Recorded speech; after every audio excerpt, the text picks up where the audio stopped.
I can't think of a more timely topic for our day.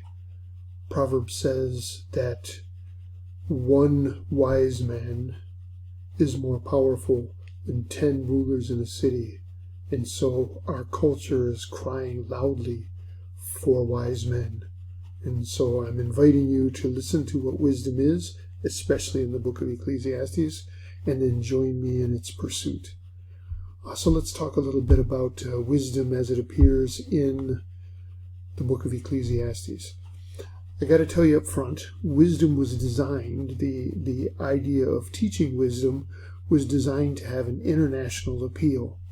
Wisdom is international in scope and attracts sages from every land to the house of God.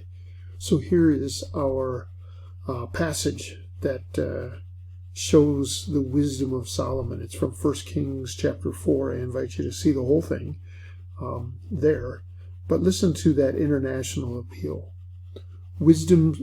Solomon's wisdom surpassed the wisdom of all the people of the East and all the wisdom of Egypt. His fame was in all the surrounding nations, and peoples of all nations came to hear the wisdom of Solomon, and from all the kings of the earth who had heard of his wisdom.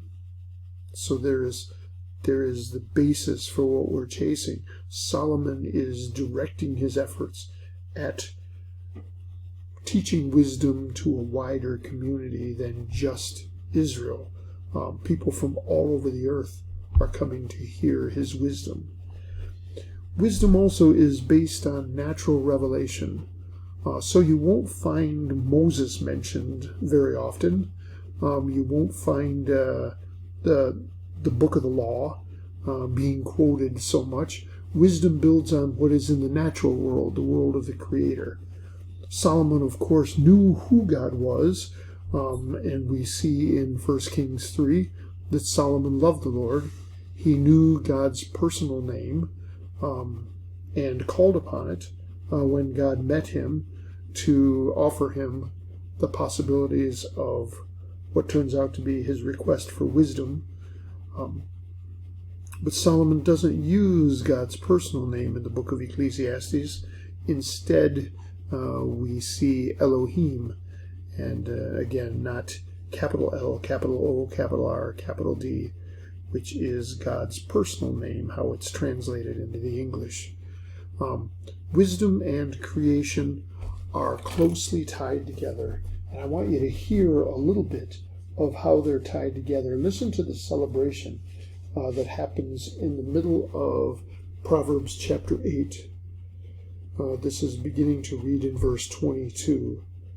The Lord possessed me at the beginning of his work, the first of his acts of old. Ages ago I was set up, at the first, before the beginning of the earth. When there were no depths I was brought forth, where there were no springs abounding with water. Before the mountains were shaped, before the hills I was brought forth. Before he made the earth with its field, or the first of the dust of the world. When he established the heavens I was there. When he drew a circle on the face of the deep. When he made from the skies above. When he established the fountains of the deep. When he assigned to the sea its limit, saying the waters might not so that the waters might not transgress his command. When he marked out the foundation of the earth. Then I was beside him, wisdom says, like a master workman, and I was daily his delight, rejoicing before him always, rejoicing in his inhabited world, and delighting in the children of men. That's the world that wisdom praises. That's the world that wisdom is intimately involved in its creation. And that's the passage that shows us that Jesus and wisdom are intimately related to each other. So if we put these two aspects together, natural revelation and international appeal, the people coming to hear the wisdom of Solomon will have at their disposal the tools by which they could understand that wisdom, because natural revelation is available to all men everywhere. As Romans chapter 1 says, the nature of God is clearly seen from the things that God has made. So the created world could be clearly understood, and the nature of God could be understood from that revelation. It's what we have in common. So I've kind of almost considered it a pre-evangelism for the nations. Starting with what we all have in common, we can begin to learn about wisdom and thus begin to learn about God. Wisdom also casts a wider net than just a personal relationship with God. So there's a famous quote from Abraham Kuyper that talks about God saying, or Christ saying, there's not one square inch over which he does not exercise his sovereignty. And so wisdom is concerned with what we would call public as well as personal theology. So it's concerned about our relationship with God, but it's also concerned about how we rule, how we lead people, what happens in the public square. In fact, wisdom has 4 focuses in the book of Ecclesiastes. We read a lot about work. We read about marriage. We read about God. And we read about governance, how to rule. So those are important aspects of public theology, theology that works out beyond our personal relationship with God to impact the wider world. Solomon does an interesting thing in the book of Ecclesiastes. He wants to make sure what he does at the beginning when he begins to search out all the things of life in order to find what matters and what lasts. His conclusion is, at least this is my observation, that God is primary. God is the only one who makes things matter. And yet his grace is available to all men. It is common grace. And so we read in the New Testament that every good and perfect gift comes down from God, comes down from the Father of lights, in whom there is no shadow of turning. So Solomon wants us first to recognize the priority of God, and then we might set out to enjoy the temporal gifts of God as the first fruits of eternity. Here are gifts that are coming from God's hand to us. So we recognize God first as primary, and then the other things of life will have their proper place in our lives. This is different than pursuing the glory of God as we might look in the book of Job.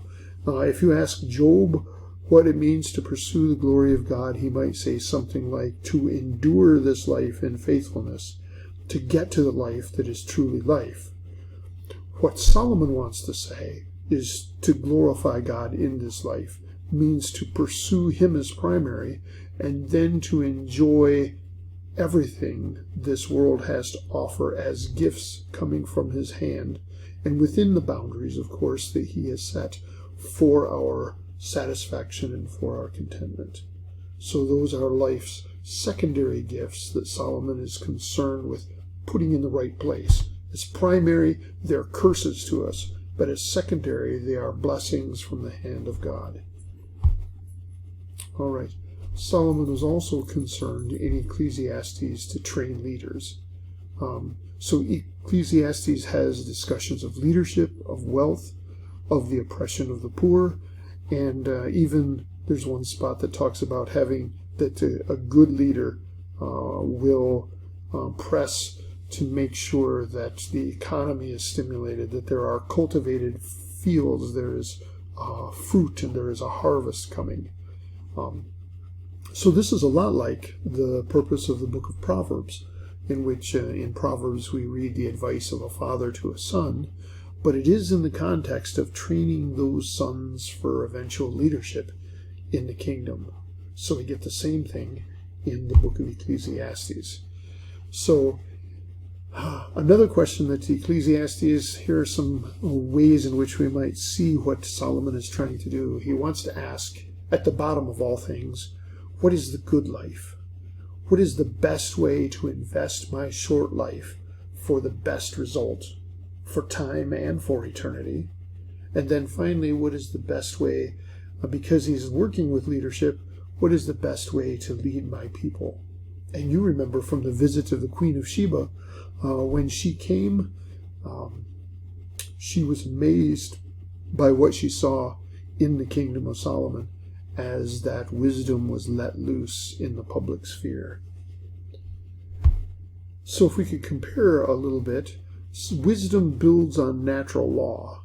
Wisdom, if this were a blank slate world in which we were free to write whatever we choose, then wisdom would be impossible. But the fabric of existence has an ingrained design already. We'll talk about this in other episodes. But there is a physical architecture, there is a moral architecture to creation, and there is a social and psychological aspect to creation. So I liked the idea of describing, we sometimes overuse the word design, so I like wisdom studying the ingrained architecture of creation.